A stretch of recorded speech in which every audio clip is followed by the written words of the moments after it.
कक्षा चौथी की हिंदी की पाठ्य पुस्तक रिमझिम की पहली कविता पढ़ने जा रहे हैं।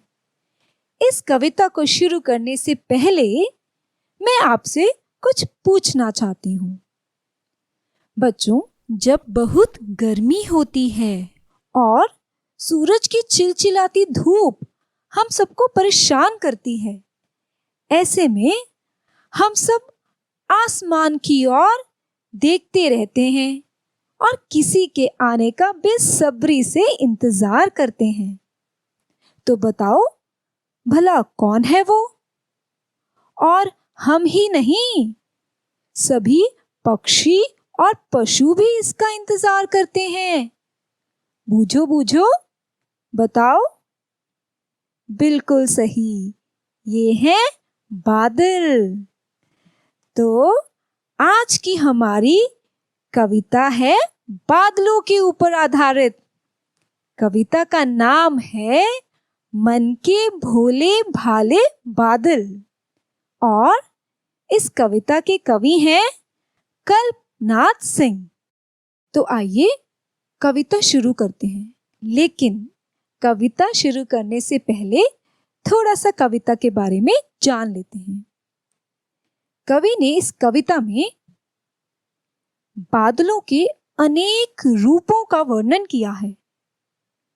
वो किस प्रकार दिखाई देते हैं, वो तो कविता पढ़कर ही पता चलेगा। चलो एक बार सुनते हैं। कविता का शीर्षक है मन के भोले भाले बादल। झब्बर झब्बर बालों वाले, गुब्बारे से गालों वाले, लगे दौड़ने आसमान में, झूम झूम कर काले बादल। कुछ जोकर से तूंद फुलाए, कुछ हाथी से सूंड उठाए, कुछ ऊंटों से कुबड़ वाले, कुछ परियों से पंख लगाए। आपस में टकराते रह रहे, शेरों से मतवाले बादल। कुछ तो लगते हैं तूफानी, कुछ रह रह करते शैतानी, कुछ अपने थैलों से चिपके, झर झर झर बरसाते पानी। नहीं किसी की सुनते कुछ भी, ढोलक ढोल बजाते बादल।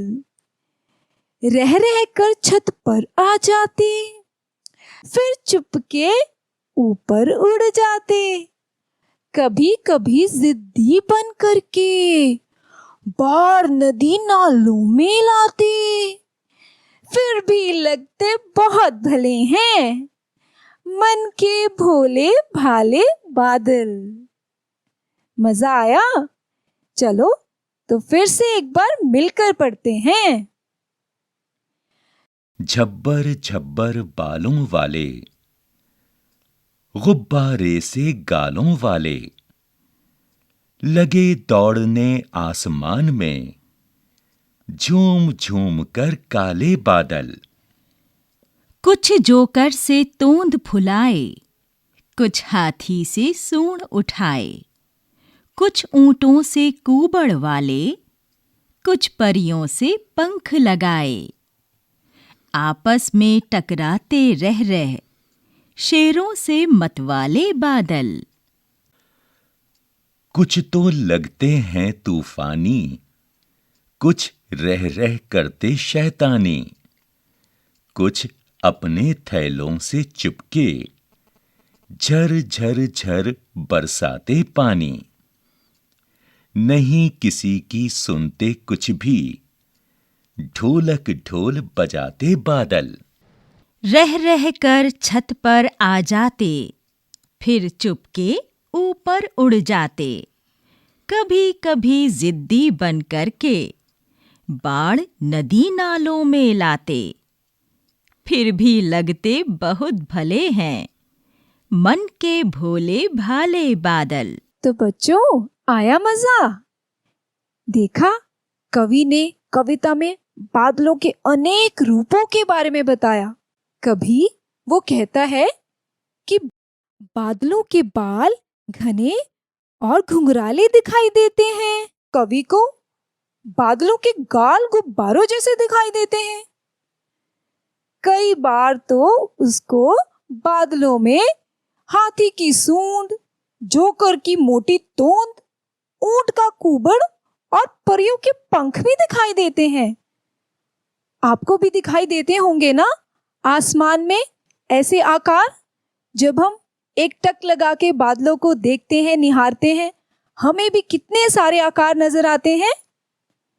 यही नहीं, आगे कवि कहते हैं कि वो बहुत शैतानियां भी करते हैं और मानो ऐसे लगता है कि कहीं अपने थैलों में से पानी को छुप छुप कर हम सब पर फेंक रहे हों, यानी कि हम सब पर बरसात कर रहे हों। और वो बहुत जिद्दी भी हो जाते हैं और किसी की बात सुनते नहीं। एक दूसरे से ऐसे टकराते हैं मानो कोई दो शेर लड़ रहे हों और बड़ी ही मतवाली चाल चल रहे हों। वो हमारी छत के ऊपर आते हैं और फिर छुप भी जाते हैं।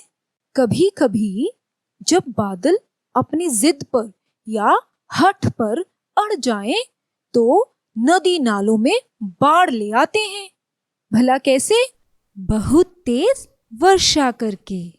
पर जो भी हो, बादल हम सबको बहुत भले लगते हैं। ये मन के बहुत भोले भाले होते हैं और हम सबको खुशी प्रदान करने वाले होते हैं। इसीलिए इनको देखकर हम ही नहीं, पशु पक्षी भी खुश होते हैं। आपने देखा होगा ना, बादलों के आने से मोर नाचने लगते हैं, बागों में कोयलें गाने लगती हैं। तो हम कह सकते हैं कि ये बादल बहुत ही खुशी देने वाले होते हैं और सबका मन मोह लेते हैं। अब आगे बढ़ते हैं। कविता के आधार पर नीचे दिए गए प्रश्नों का उत्तर सही विकल्प चुनकर दीजिए। पहला है, कुछ बादल जोकर के जैसे तोंद फुलाए दिखाई देते हैं। वाक्य में तोंद का अर्थ क्या है, बताओ जरा। विकल्प हैं नाक, पेट, गाल या गुब्बारा। सोचो और बताओ क्या है सही विकल्प।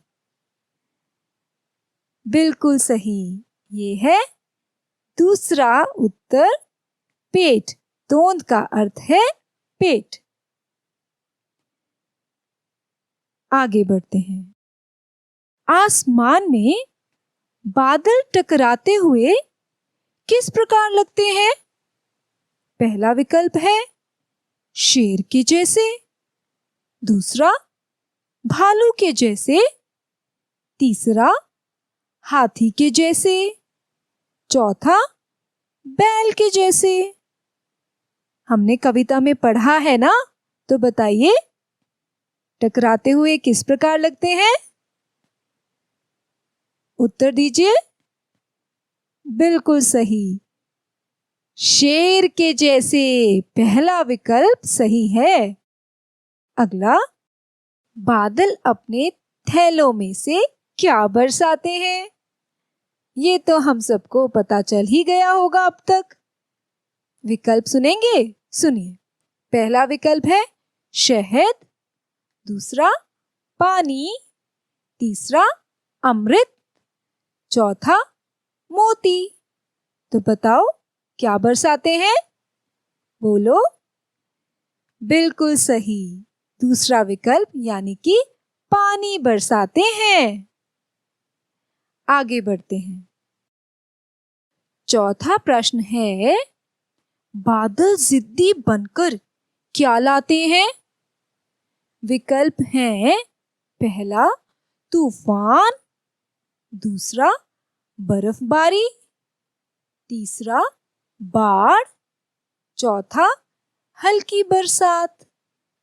सोचो और बताओ जब बादल जिद पर आते हैं तो क्या लाते हैं? बिल्कुल सही, वो लाते हैं बाढ़, यानी कि तीसरा विकल्प सही है। अगला है, जब बादल आपस में टकराते हैं तो लगता है कि, कैसे लगता है?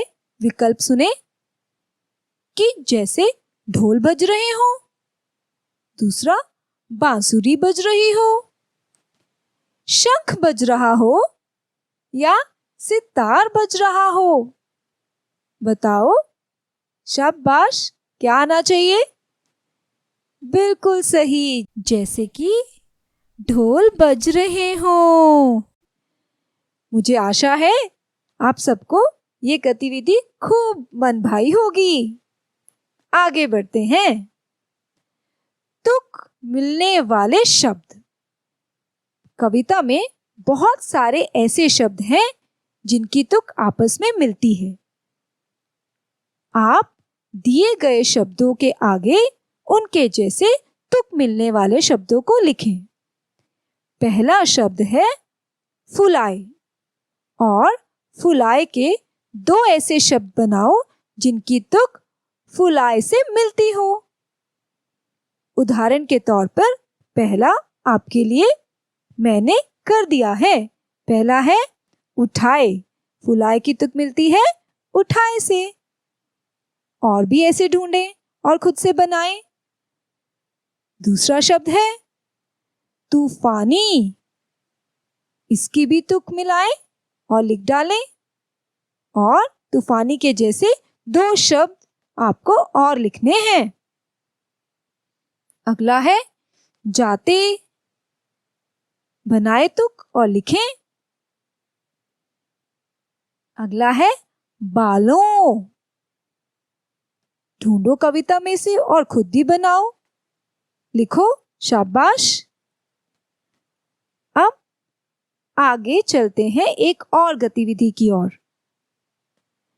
निम्नलिखित शब्दों के दो दो समानार्थक या पर्यायवाची शब्द लिखें और यह शब्द आपको दिए हुए गोले में से ढूंढकर लिखने हैं। गोले में दिए गए शब्द हैं आकाश, गज, गगन, सिंह, मदकल, केसरी, सरिता, जलमाला, मेघ और जलद।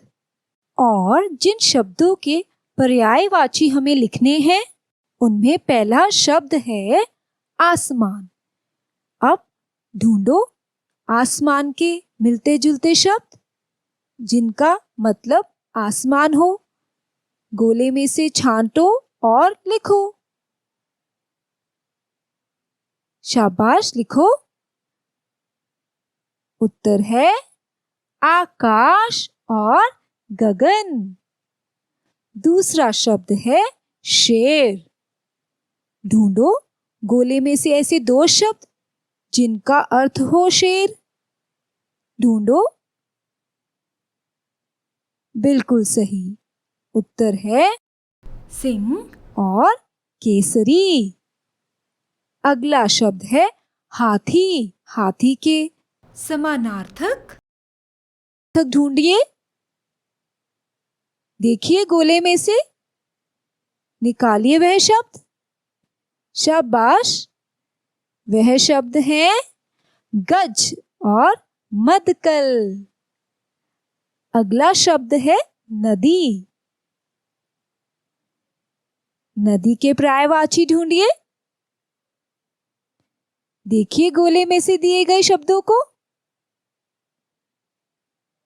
ढूंढिए, बिल्कुल सही, उत्तर है सरिता और जलमाला। अगला शब्द है बादल। बादल के समानार्थी ढूंढो, ढूंढो, शाबाश, उत्तर है मेघ और जलद। तो आज हमने पर्यायवाची शब्दों का भी अध्ययन कर लिया। मुझे आशा है आपको ये गतिविधि बहुत अच्छी लगी होगी। अब आगे बढ़ते हैं। निम्नलिखित वाक्यों को कविता के आधार पर पूर्ण कीजिए। जैसे कि हम सब ने कविता को अच्छे से समझ लिया है, अब चलते हैं वाक्यों की पूर्ति की ओर। पहला वाक्य, बादल के गाल होते हैं जैसे कि, लिखो किस तरह के होते हैं? जैसे कि गुब्बारे। दूसरा, बादल होते हैं मतवाले जैसे कि, बोलो, शेर। बहुत अच्छे। अगला है, कभी कभी बादलों के जिद्दी होने पर आ जाती है, क्या आ जाती है? बोलो, लिखो, पूर्ण करो। बाढ़। बिल्कुल सही। इस कविता में बादलों के बारे में बताया है और हमें यह भी पता चलता है कि बादल का संबंध वर्षा ऋतु के साथ है। हमारे देश में बहुत सी ऋतुएं आती हैं। अब नीचे दिए गए कुछ वाक्यों को पढ़ें और बताएं कि वह किस ऋतु के बारे में कहा गया है। पहला वाक्य है, इस ऋतु में बैसाखी का त्योहार मनाया जाता है। बोलो बच्चों, तो कौन सी ऋतु हुई यह जिसमें बैसाखी का त्योहार मनाते हैं? बोलो, सोचो। बिल्कुल सही उत्तर है बसंत ऋतु, जो कि अप्रैल के महीने में आती है। मार्च से अप्रैल तक चलती है बसंत ऋतु। अगला वाक्य है, इस ऋतु के आने पर लू चलती है। कौन सी ऋतु के आने पर लू चलती है? बोलो, ग्रीष्म ऋतु। बिल्कुल सही। और यह आती है मई से जून तक। अगला है, तीज का त्योहार इस ऋतु में मनाया जाता है। बोलो तो क्या उत्तर होना चाहिए? कब तीज का त्योहार मनाते हैं? खूब मेहंदी भी लगाते हैं, झूले भी झूलते हैं। कौन सी ऋतु है ये? वर्षा ऋतु, जो कि जुलाई से सितंबर तक रहती है। अगला, दीपावली और भाई दूज इस ऋतु के प्रमुख त्योहार हैं। बताइए कौन सी ऋतु है ये? सोचो। शरद ऋतु। यह रहती है अक्टूबर से नवंबर तक। अगला, यह ऋतु लाती है ठिठुरती सर्दी। कौन सी ऋतु है? बोलो। शाबाश, उत्तर है शीत ऋतु। यह रहती है जनवरी से फरवरी तक। तो आज हमने भारत की अनेक ऋतुओं के बारे में भी जानकारी हासिल कर ली। मजा आया ना? इस चित्र को ध्यान से देखो। यह चित्र हर मौसम या ऋतु में होने वाली कुछ क्रियाओं और खेलों को दर्शाता है। ध्यान से देखो। आप सबने भी इनमें से कई खेल खेले होंगे। देखो, अरे वाह। आगे बढ़ते हैं। अब कविता के आधार पर तरह तरह के बादलों के चित्र बनाओ। जैसे काले डरावने बादल का चित्र या गुब्बारे से गालों वाले बादल का चित्र, या फिर हल्के फुल्के सुहावने बादल। बनाए चित्र और उसमें रंग भी भरें। करेंगे ना? खूब अच्छे से बनाएं। बच्चों, अब मैं कुछ ऐसे प्रश्न पूछने जा रही हूं जो आप सोचकर और विचार कर लिखेंगे। मेरा पहला प्रश्न है, जब आसमान में बादल छा जाते हैं तो कौन कौन से पशु पक्षी खुश होते हैं? सोचो और लिखो। आप सबने तो देखा ही होगा, जब बादल छा जाते हैं तो बहुत तरह के पशु और पक्षी खूब खुश होते हैं। लिखो उनके बारे में। दूसरा है, वर्षा ऋतु में घर से बाहर निकलने से पहले हमें क्या क्या तैयारी करनी चाहिए? आप तो जानते ही हैं कि जैसी वर्षा ऋतु आती है तो बहुत बारिश होने लगती है। तो बताओ कि घर से निकलने के पहले क्या क्या तैयारी करनी चाहिए? सोचो और लिखो। मैं आप सबको इन 2 प्रश्नों के साथ यही छोड़े जाती हूँ और फिर मिलेंगे अगले वीडियो के साथ। तब तक आप सोचें और इन प्रश्नों के उत्तर दें। स्वस्थ रहें और खुश रहें। धन्यवाद। झब्बर झब्बर बालों वाले, गुब्बारे से गालों वाले, लगे दौड़ने आसमान में, झूम झूम कर काले बादल। कुछ जोकर से तोंद फुलाए, कुछ हाथी से सूंड उठाए, कुछ ऊंटों से कूबड़ वाले, कुछ परियों से पंख लगाए। आपस में टकराते रह रह, शेरों से मतवाले बादल। कुछ तो लगते हैं तूफानी, कुछ रह रह करते शैतानी, कुछ अपने थैलों से चिपके, झर झर झर बरसाते पानी। नहीं किसी की सुनते कुछ भी, ढोलक ढोल बजाते बादल।